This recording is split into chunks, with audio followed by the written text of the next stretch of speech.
Hi everybody, welcome to another Teacher Talk Tuesday. This week we are going to be talking about my cross-phase experience.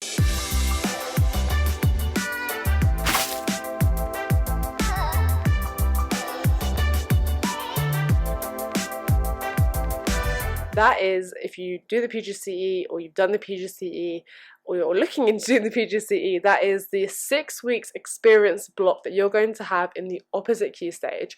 So if you know anything about my experience so far, then sorry, I'm going to have to just fill those of you who don't know. My experience as a Pgce teacher was primarily in year 6. I taught or trained and taught in year 6 from September up to December, and then from mid-February up until the end of the year. But in that time block of January to mid-February, you are put in the opposite key stage, and I went from being in year 6 all the way down to being in year 1, which was quite a shock. So the way it works definitely in our training school, and I'm sure in most training schools, is you don't get to choose which year group you're put in, and you don't get to choose which school you're put in. They do take into consideration factors such as if you can drive or not, and the school that I was put in was actually a village school. And those of you who are from the UK know that the villages in the UK tend to be very small, very tight-knit communities, and generally they tend to be quite Caucasian. So this video I'm going to be talking about my experience in a very small, very community-based village school. And yeah, if you want to find out what went on and what my experience was, then definitely keep on watching. Alright, so like I said, I was put into year 1, and I was actually put into a really, really gorgeous school. It was so beautiful. I've never been in a school like that. I'm not talking about the facilities here or the building or anything like that. I'm talking about the fact that it was an arts school, which was amazing. So basically they gave their children from year 2 upwards, I believe, if I can remember correctly, specialised art lessons with actual, art teachers who have taught GCSE before and who have a real passion for art. So that was one really cool thing, was that they had like specialised art lessons that weren't with their own primary school teachers, classroom teachers.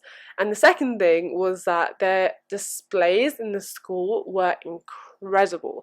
They were so beautiful. If I can find some pictures, I'll put them around.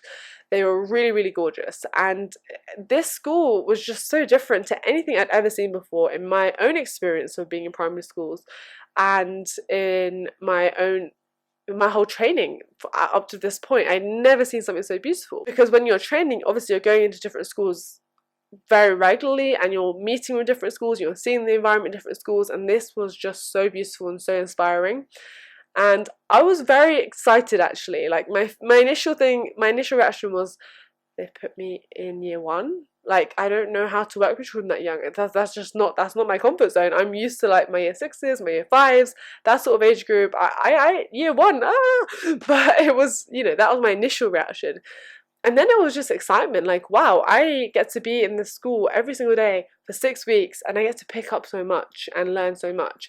And like I've said in a previous video, I was very blessed to have a fantastic mentor throughout my whole experience. And that means that even in my cross phase, my mentor was amazing. She was so, so lovely, and she was so supportive and so caring. And she actually made me a whole pack. So when I went to meet with her in December, she made me a whole pack with the children's names and their levels, and just a general idea of the planning that they had in the school and the systems and the way it worked. And it was so helpful for me to see that, because it helped me to settle in very quickly. The nature of a cross phase for me was just so quick, because usually, like, by the time you really settle into a school and get to know the children and the staff, it's a good 2 weeks. So then you have like 4 weeks left to kind of soak in as much as you can and do your lesson observations. Of course, you're observed as well, because it is still your training year.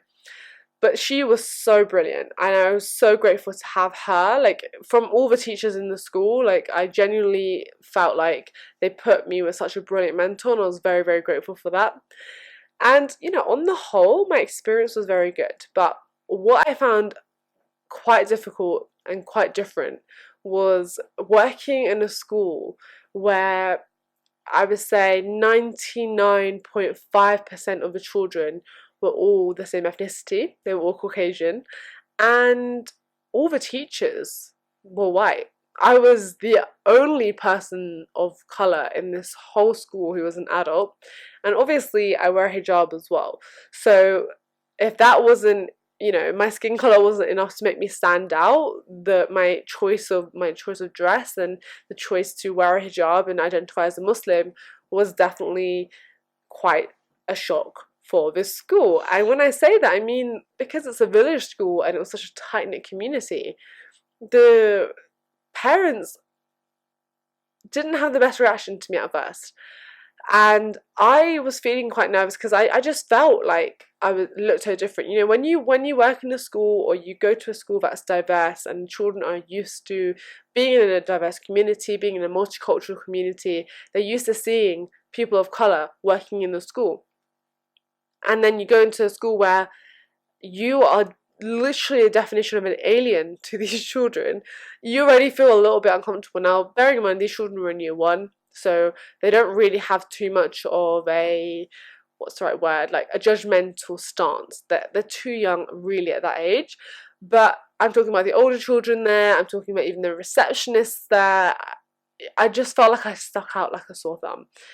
And I don't know if it's because I wore a hijab from a young age, of my own choice. If you want to know more about that, I'll link my hijab story down below. Or if it's just my nature, but I've always felt like I need to be really smiley and really positive, like especially when I'm outside of the house. Sometimes it was a bit too much, you know, like so smiley outside that in the house I'm just like, oh, I'm exhausted, like I'm mentally drained from being this super, you know, happy, approachable Muslim woman.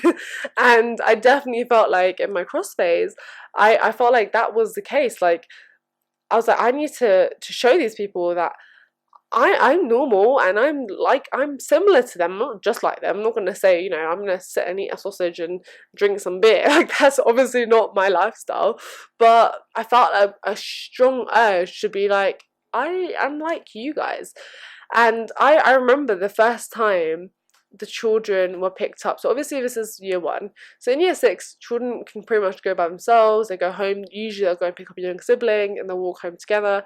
That very rarely do you see children picked up by their parents. In year 1, that's of course not going to be the case. Like every single parent comes to pick up their child. And I remember seeing the faces of some of these mums and dads, and they just looked almost horrified to see me, basically, and that was a little bit hard to deal with. I do think that my training providers put me in that situation on purpose so that I would be pushed completely out my comfort zone. And I remember like during the start of this experience, I just like my confidence was already like here based on the fact that I wasn't used to working with this age of children, and then seeing the response, even though my mentor was amazing, seeing the response just brought it down to here. And I just thought, I don't know if I can do this. And I didn't speak to my training providers, but I did speak to like my friends who are also on the course as well, and they were like, no, like it's like just give it a chance. Like they have never seen someone like you before. The most they've seen of someone who looks like you is on the news, on the Daily Mail or the Sun, and their perception of you is negative, but it's not exactly their fault. Like you need to just keep your head up, keep strong, and just do what you are there to do. Train, like, you know, like learn and just do your best, basically. And I'm so grateful that I could have these conversations with people where they just gave me that strength and that boost to actually, you know what, I am valuable, I am worthy, I should be here, I deserve to be here. And actually, you know, these children are lucky to have me in this classroom right now to bring that diversity to them.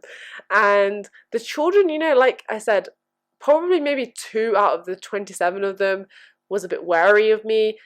The rest of them, they're in year 1, like they just were so interested and curious, you know, they were just really sweet kids. I really enjoyed my time there.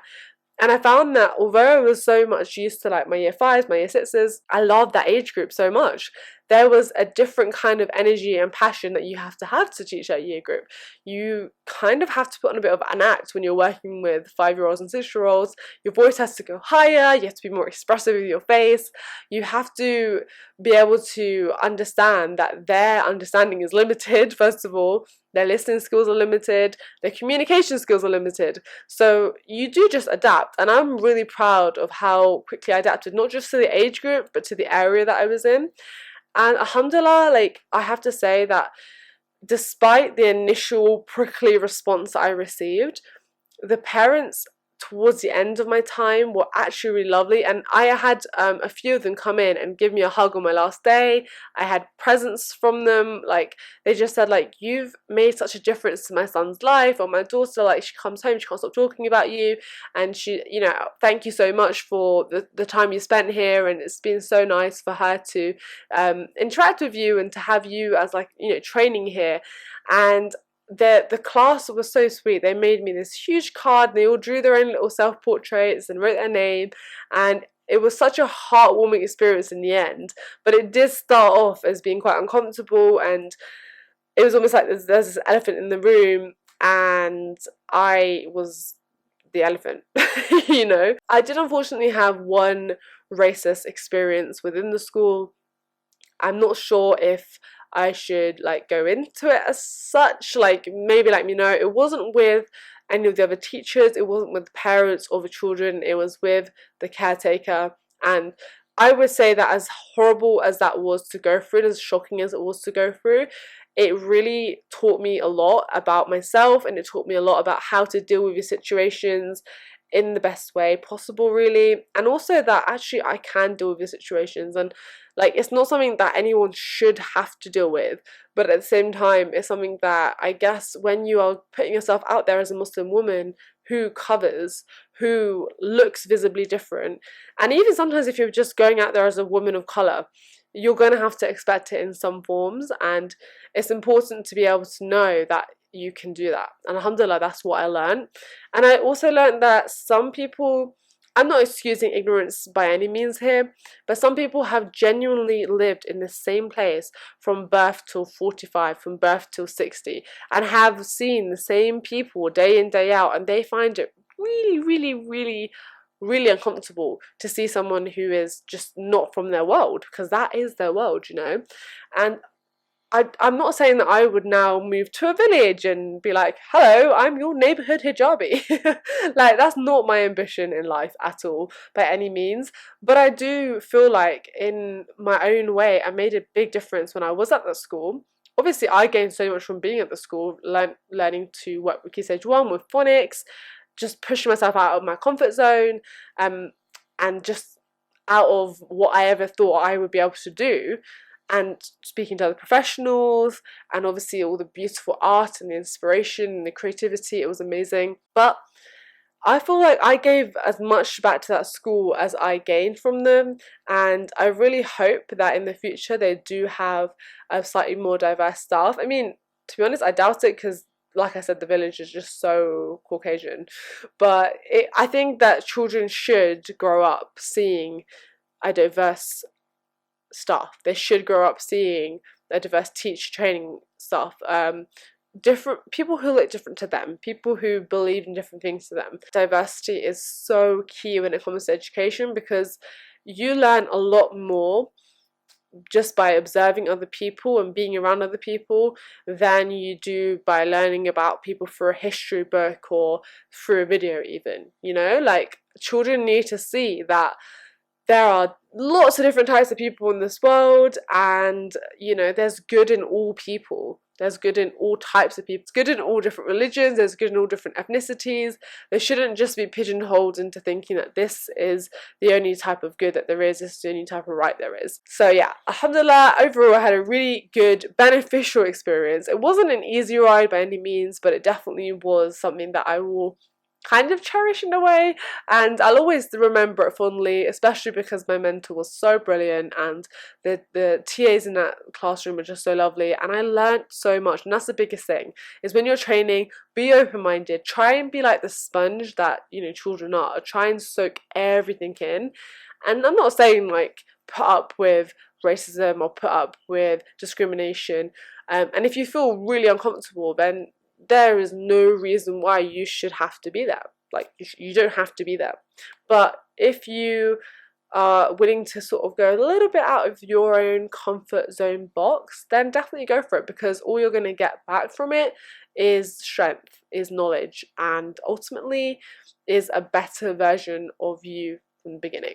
So I hope you found this video helpful, enjoyable, entertaining, I don't know. If you did, hit subscribe for more teacher training, for more Teacher Talk Tuesday videos every single Tuesday, and I will see you in my next video.